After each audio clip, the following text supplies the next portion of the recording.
வணக்கம், நான் Vijayakumar. Wire trading ideas பார்க்குறவங்க எல்லாருக்கும் என் மனமார்ந்த நன்றி. ஒரு சின்ன டிப்புங்க, இன்னைக்கு கேப் அப் ஓப்பன் ஆயிருக்கு மார்க்கெட். அண்ட் இன்னொரு விஷயம் வந்து பார்த்தீங்கன்னா 325 ஸ்ட்ராட்டஜி படி இன்கேஸ் நம்ம ஃப்ரைடே என்ட்ரி எடுத்திருந்தோம்னு வச்சுக்கோங்களேன், இதுதான் இந்த ரெண்டு ஸ்ட்ரைக் ப்ரைஸஸ் தான். 17,600 சியும் 17,800 பியும். இது ரெண்டுமே வந்து அரௌண்ட் 160 ருபீஸ்க்கு அன்றைக்கி அவைலபிள் இருந்தது. நான் சாட்டர்டே வீடியோவில் இதை சொல்கிறதுக்கு மறந்துட்டேன் ஆக்சுவலி. ஸோ இன்றைக்கி இதை நோட் பண்ணி வச்சுக்கோங்க. இப்போ as per that strategy in case நம்ம என்ட்ரி எடுத்திருந்தோம்னு வைங்க, நம்ம அஃப்கோர்ஸ் 3 நாள் ஹாலிடே வந்ததுனால எடுக்கல. இன்கேஸ் எடுத்திருந்தோம் அப்படின்னா இப்போ பார்த்தீங்கன்னா பி சைடு ஆல்மோஸ்ட் 97 ருபீஸ் வந்துருச்சு. ஓகே, அண்ட் மார்னிங்லேருந்து 17,600 வந்து இன்க்ரீஸ் ஆகிட்டு இருக்கு அதோட ப்ரீமியம். ஓகே, 200ல் நான் பார்த்தேன், அப்புறம் இப்போ 214ல் ட்ரேட் ஆகிட்டு இருக்கு. இட் மீன்ஸ் அது வந்து சிஇ சைடில் வந்து போகிறதுக்கு தயாராக இருக்குது அப்படிங்கிறது தான் அர்த்தம். இது வந்து ஒரு இண்டிகேஷனாக நம்ம யூஸ் பண்ணிப்போம். இன்னைக்கு இது என்ன நடக்குதுங்கிறது இன்னைக்கு பார்க்கலாம். லெட்டஸ் சி, நானும் ரொம்ப எக்ஸைட்டடாக இருக்கேன். இதை பேஸ் பண்ணி இன்னைக்கு ட்ரேட் போகுதா இல்லை இல்லையா அப்படிங்கிறத. இது அஃப்கோர்ஸ் ஓகே, இதே வந்து நம்ம பிளைண்டாக ஃபாலோ பண்ண மாட்டோம். நம்ம 145 ஸ்ட்ராட்டஜிக்கான ரூல்ஸ் என்னவோ அதை தான் ஃபாலோ பண்ணுவோம். இது வந்து ஒரு அடிஷ்னல் இண்டிகேட்டர் மாதிரி நமக்கு செயல்படும். ஓகே, 925க்கு நம்ம ஆப்ஷன் செயின் பார்க்கலாம், அது வரைக்கும் வெயிட் பண்ணுவோம். ஸோ டைம் 9:25 ஆக போது, நம்ம ஆப்ஷன் செயின் ஓப்பன் பண்ணிக்குவோம். ஸோ நியர்லி இந்த டைமில் ப்ரைஸ் பார்த்தோம் அப்படின்னா 17,900 வந்து 150 ருபீஸில் இருக்குது, 17,700 வந்து 145 இருக்குது. ஸோ இப்போ 17,700 போகிறதா இல்லை 17,650 போகிறதாங்கிறது தான் ஒரு கன்ஃபியூஷன். ஏன்னா இது 140க்கும் கீழே இருக்குது. 17,700 வந்து அப்போ அதுக்கு அடுத்த ப்ரைஸ் தான் போயே ஆகணும் அந்த மாதிரியான ஒரு சிச்சுவேஷனில். ஓகே, நம்ம இது ரெண்டுத்தையுமே நோட் பண்ணி வைப்போம் இன்னைக்கு. ஓகே, 17,650 சிஇ அண்ட் 17,900 பிஇ நம்ம சார்ட்டில் போட்டு வச்சிடலாம். இது ரெண்டுத்தையுமே நம்ம சார்ட்டில் போட்டுடலாம். ஒரு சப்ஸ்கிரைபர் கேட்டிருந்தாரு, நம்ம நார்மலாக இந்த 3 சார்ட் யூஸ் பண்ணும்போது லெஃப்ட் சைடில் இருக்கிறது வந்து சிஇ இருக்கும், அண்ட் ரைட் சைடில் வந்து பிஇ இருக்கும், சென்டரில் இருக்கிறது நிஃப்டியோட சார்ட் இருக்கும். இதுதான் நம்மளுடைய சார்ட் பேட்டர்ன். என்னுடைய வசதிக்கு நான் இப்படி வச்சுருக்கேன். ஸ்ட்ராட்டஜி ஏன் இதுக்கு 145 ஸ்ட்ராட்டஜின்னு பேர் வந்தது அப்படின்னா, மேபி இன்னைக்கு அது லைவ் டெமோ காமிச்சிடலான்னு நினைக்கிறேன். நீங்கள் பார்த்தீங்களா? ஸோ நம்ம செலக்ட் பண்ணியிருக்க ரெண்டு ஸ்ட்ரைக் ப்ரைஸில் எது முதல்ல 145 பிரேக் பண்ணி கீழே போகுதோ அதுக்கு ஆப்போசிட் சைடில் நம்ம ட்ரேட் எடுக்க ரெடி ஆகணுங்கிறது தான் அதோடைய அர்த்தம். அதான் 145 ஸ்ட்ராட்டஜி. ஸோ இப்போ பார்த்தீங்கன்னா பிஇ சைடு பிரேக் ஆயிடுச்சு 145. ஸோ அப்படின்னா இன்னைக்கு சிஇ சைடு தான் நம்ம ட்ரேட் எடுக்க போகிறோம்னு அர்த்தம். நம்ம பார்க்கலாம், ரெடி ஆயிடுவோம். இன்னொரு விஷயம் வந்து பார்த்தீங்கன்னா இது 17,800 பிரேக் பண்ணிருச்சு, அதனால நம்ம தைரியமாக இருக்கலாம்னு நினைக்கிறேன். அதனால நம்ம தைரியமாக ட்ரேட் பண்ணலாம். 188 வரும்போது ட்ரிகர் ஆகட்டும் ஆர்டரு, ஏன்னா வந்து ஃப்ளோவில் போக ஆரம்பிச்சிரும். ஆர்டர் பிளேஸ் பண்ணிடலாங்க. ஆர்டர் பிளேஸ் பண்ணியாச்சு, ஆர்டர் ட்ரிகர் ஆகி பையிங்கும் ஆகிருக்கும். யா, ஸோ பையிங்கும் ஆகிடுச்சு. நமக்கு 188க்கே என்ட்ரி எடுத்துருச்சு. நம்ம வந்து ஸ்டாப் லாஸையும் டார்கெட்டையும் போட்டுருவோம். ஆர்டர் பிளேஸ் பண்ணியாச்சுங்க. பார்ப்போம், வெயிட் அண்ட் வாட்ச். ஸோ 139ஐயும் பிரேக் பண்ணிருச்சு. ஸோ செல் சைட் போகிறவங்க இங்கே போகலாம், பிஇ செல்லிங்க்கு. இதில் வந்து ஒரு 2 கன்ஃபர்மேஷன் நம்ம பிளான் பண்ணியிருக்கோம். ஒன்று வந்து 325 ஸ்ட்ராட்டஜிலையும் வந்து சிஇ சைட் கொஞ்சம் ப்ரீமியம்ஸ் நல்லா ஏறிட்டு இருக்கு, அது ஒரு ரீசன். அண்ட் ரெண்டாவது 17,800 பிரேக் பண்ணிருச்சு, பிரேக் பண்ணி நிற்கிது. ஏன்னா நார்மலாக வந்து எப்பயும் பார்த்தீங்கன்னா 205 வரைக்கும் வந்துடுங்க எப்பயும். இதை நீங்கள் அப்சர்வ் பண்ணிங்கன்னா போதும்.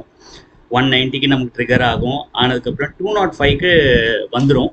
அதுக்கப்புறம் ரொம்ப தண்ணி காட்டும் அந்த ப்ரீமியம் மேலே ஏறுறதுக்கு. சம்டைம்ஸ் ஃப்ளோவில் கிடச்சிரும், பட் நிறைய நாள் வந்து 205 ரொம்ப டக்குன்னு அந்த டார்கெட்டை கொடுத்துரும் நமக்கு. இன்னைக்கு அந்த மாதிரி ஒரு நாள் இல்லாமல் 220 டக்குன்னு டார்கெட் கொடுத்துச்சுன்னா, ஏன்னா ஆல்ரெடி நம்ம 3 நாள் வெயிட் பண்ணியிருக்கோம் ட்ரேட் எடுக்கிறதுக்கு, Saturday, Sunday and Monday. So ட்ரேடர்ஸ்க்கெலாம் இந்த 3 நாள் எவ்வளோ ஒரு வனவாசமாக இருந்திருக்கும் அப்படின்னு என்னால் புரிஞ்சிக்க முடியும். ஸோ ட்ரேட் எடுத்ததுக்கப்புறம் அந்த மாதிரி ஒரு காத்திருப்பு இருக்கக்கூடாது. டக்குன்னு டார்கெட் கொடுத்துருச்சுன்னா we can enjoy the day. Patience ரொம்ப இம்பார்ட்டன்ட்ங்க ட்ரேடிங்கில். என்னுடைய எல்லா லைவ் ட்ரேடிங் வீடியோஸ்லையும் இந்த வார்த்தை இருக்கும். பொறுத்தார் பூமி ஆழ்வாருங்கிறது முற்றிலும் உண்மை. நம்ம ப்ரொஃபஷனுக்கு வெயிட் பண்ணோம்னா ப்ராஃபிட் கிடைக்கும், அவசரப்பட்டோம்னா கம்மி ப்ராஃபிட் கிடைக்கும். இந்த இடத்துல கவனிக்கிறீங்களா, கண்டினியூஸ்லி ஒரு சின்ன ப்ரைஸ் ரேஞ்சுக்குள்ளே தான் நிற்கிது இப்போ மார்க்கெட்டு. இதை பிரேக் பண்ணிச்சுனா தான் நம்ம டார்கெட் கிடைக்குங்க. ஸோ 17,825 பிரேக் பண்ணி மார்க்கெட் மேலே போகணும். ஃப்ளோ கொஞ்சம் வேகமாக இருக்கணும். வேகமாக இருந்தது அப்படின்னா நம்மளுடைய ப்ரீமியம்ஸ் கடகடன்னு ஏறிடும். பார்த்தீங்களா, செல்லிங் சைடு போனவங்களுக்கு இன்னும் ஒரு 6 பாயிண்ட் தான், அவங்களுக்கு 6-7 பாயிண்ட் கிடச்சதுன்னா அவங்க டார்கெட் டன். செல் சைடில் 17,840 என்ன நடக்குது?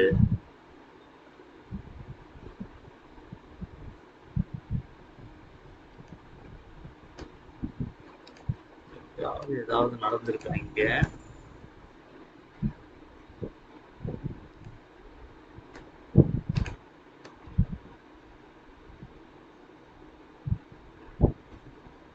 ஓ ஓகே,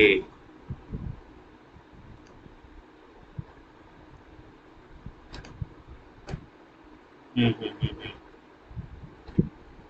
17,840 ஒரு வாட்டி அது ஒரு ரெசிஸ்டன்ஸா ஆக்ட் ஆயிருக்கு.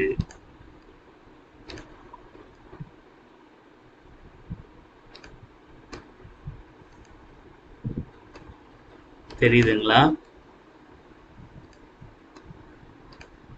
இப்போ எக்ஸாக்ட்லி அதே பாயிண்ட்ல தான் வந்து நிக்குது.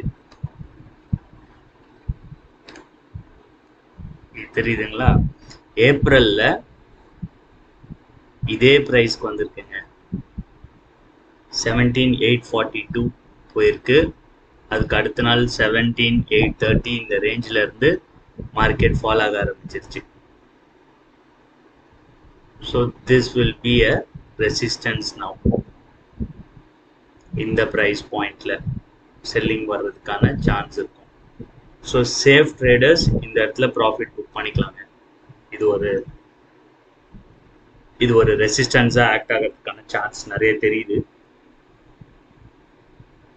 புரியுதுங்களா? இந்த மாதிரியான பாயிண்ட்ஸ் எல்லாமே கூட நம்ம கொஞ்சம் அப்சர்வ் பண்ணணும் ட்ரேட் எடுக்கும்போது, இல்லை ப்ராஃபிட் புக் பண்ணும்போது.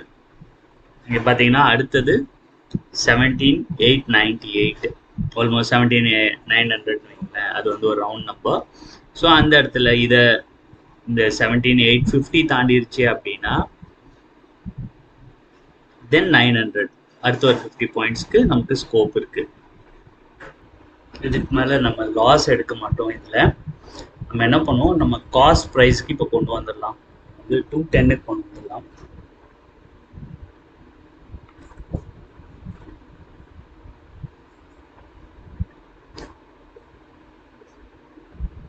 ஸ்டாப் லாஸ் அடிச்சிருக்கும் போல, இப்போ அடிச்சிருக்கும் நேரம் அடிச்சிருச்சு. எஸ், ஸோ ஸ்டாப் லாஸ் ட்ரிகர்டுங்க. இன்னைக்கு நோ லாஸ் நோ ப்ராஃபிட்டில் நம்ம க்ளோஸ் பண்ணுறோம் ட்ரேடை. ஓகே, ஸோ இன்னைக்கு லர்னிங்ஸ் என்ன அப்படின்னு பார்த்தீங்கன்னா, நமக்கு ரெசிஸ்டன்ஸ் ஏரியாவில் கிட்ட வரும்போது better whatever profit we have, okay, அதை புக் பண்ணிடுவோங்க. இந்த இடம் நமக்கு தெரியும் 17,840 வந்து ஒரு ஸ்ட்ராங் ரெசிஸ்டன்ஸ் ஏரியா. ஏற்கனவே அந்த இடத்துல இருந்து ரிஜெக்ட் ஆயிருக்கு ப்ரைஸு. அப்படிங்கும்போது நம்ம அது கிட்ட வரும்போது ரிஸ்க் எடுக்கக்கூடாது. அண்ட் ஈவன் அந்த டைமில் வந்து நம்ம பார்த்தீங்கன்னா கிட்டத்தட்ட 22 பாயிண்ட்ஸ் 23 பாயிண்ட்ஸ் ப்ராஃபிட்டில் இருந்தோம். We would have taken that profit. But நம்ம வந்து ஹோல்ட் பண்ணி தப்பு பண்ணிட்டோம். தப்புன்னு சொல்ல முடியாது, நம்ம ரூல்ஸை ஃபாலோ பண்ணோம். ஓகே, அண்ட் ஆல்மோஸ்ட் இப்போ டைம் வந்து பார்த்தீங்கன்னா 2:30 ஆயிடுச்சு.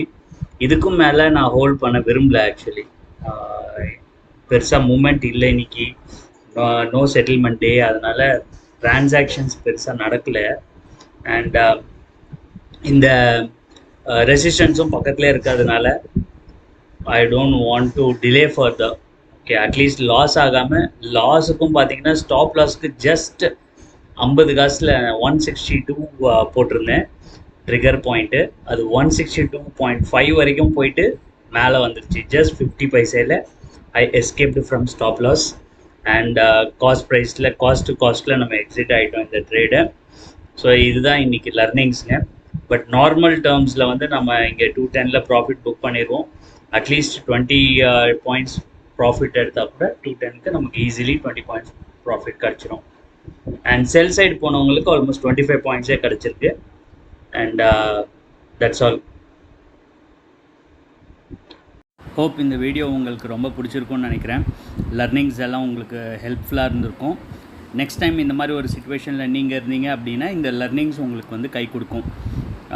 இந்த பாயிண்ட்ஸ் எல்லாத்தையுமே ஞாபகம் வச்சுக்கோங்க. ரெசிஸ்டன்ஸ் ஏரியா, ப்ரீவியஸ் க்ளோசிங், அது எல்லாமே பார்த்துட்டு நீங்கள் வந்து ட்ரேடை க்ளோஸ் பண்ணுறது, ப்ராஃபிட் புக் பண்ணுறது, அந்த டிசிஷன்ஸை எடுக்கிறதுக்கும் உங்களுக்கு ஹெல்ப்ஃபுல்லாக இருக்கும். With this note, thank you so much for வாட்சிங் this video completely. And keep supporting me. See you tomorrow. Take care. Thank you. Bye.